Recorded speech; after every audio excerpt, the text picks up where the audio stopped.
بسم اللہ الرحمن الرحیم۔ ناظرین و سامعین السلام علیکم۔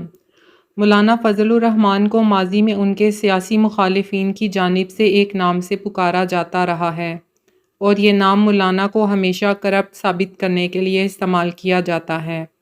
خاص طور پر سابق وزیر اعظم عمران خان اپنی تقاریر میں گزشتہ کئی سالوں سے جمعیت علماء اسلام کے سربراہ مولانا فضل الرحمان کے لیے ایک غیر شائستہ نام مسلسل استعمال کرتے آ رہے ہیں، لیکن شاید بہت کم لوگوں کو معلوم ہوگا کہ اس نام کے پیچھے اصل کہانی کیا ہے۔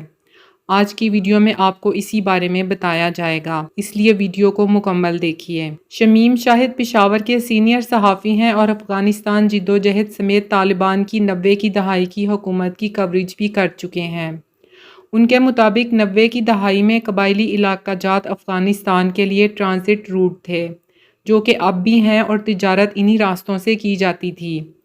اس وقت افغانستان کے لیے گندم اور ڈیزل کے پرمٹ لیے جاتے تھے، یعنی پاکستان سے افغانستان ڈیزل برآمد کیا جاتا تھا اور اس کے لیے پرمٹ لینا پڑتا تھا۔ انہوں نے بتایا کہ یہی الزام مولانا فضل الرحمان پر لگایا جاتا ہے کہ ان کو بے نظیر کی حکومت نے ڈیزل کا پرمٹ دیا تھا۔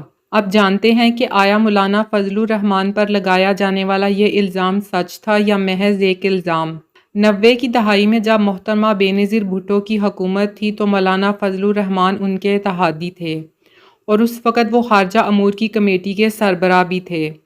اسی دوران افغانستان میں طالبان کی حکومت آ گئی تو مولانا فضل الرحمان پر اپوزیشن جماعتوں نے، جن میں پاکستان مسلم لیگ نون بھی شامل تھی، یہ الزام لگانا شروع کر دیا کہ مولانا نے طالبان کو ڈیزل کے پرمٹ فروخت کیے ہیں۔ اپوزیشن جماعتوں کی جانب سے یہ الزام تو لگا، لیکن اس حوالے سے کوئی ثبوت سامنے نہیں آئے۔ مشہور صحافی، کالم نویس اور اینکر پرسن حامد میر نے اپنے ایک کالم میں لکھا تھا کہ مولانا فضل الرحمان کے لیے یہ نام سب سے پہلے کالم نگار عطاء الحق قاسمی نے اپنے ایک کالم میں استعمال کیا تھا، اور اسی کالم میں اس الزام اور نام کا ذکر تھا جو بعد میں سیاسی مخالفین نے اچھل کر استعمال کرنا شروع کر دیا۔ سیاسی مخالفین نے اس اصطلاح کو طعنے کے طور پر استعمال کرنا شروع کر دیا۔ بعد میں عطاء الحق قاسمی نے اپنے کالم پر 2006 میں معافی بھی مانگی تھی، لیکن جس طرح الزام لگانے کا کالم اچھالا گیا تھا، اس طرح معذرت والا کالم شیئر نہیں کیا گیا۔ حامد میر نے لکھا کہ میں نے عطاء الحق قاسمی سے بھی اس بارے میں پوچھا تھا، لیکن انہوں نے ایک اخبار کی خبر کا ذکر کیا جس میں کہا گیا تھا کہ مولانا فضل الرحمان نے ڈیزل پرمٹ لیا تھا، لیکن عطاء الحق قاسمی کے پاس اس حوالے سے مزید کوئی تفصیل نہیں تھی کہ پرمٹ کس سے لیا اور کتنے میں لیا۔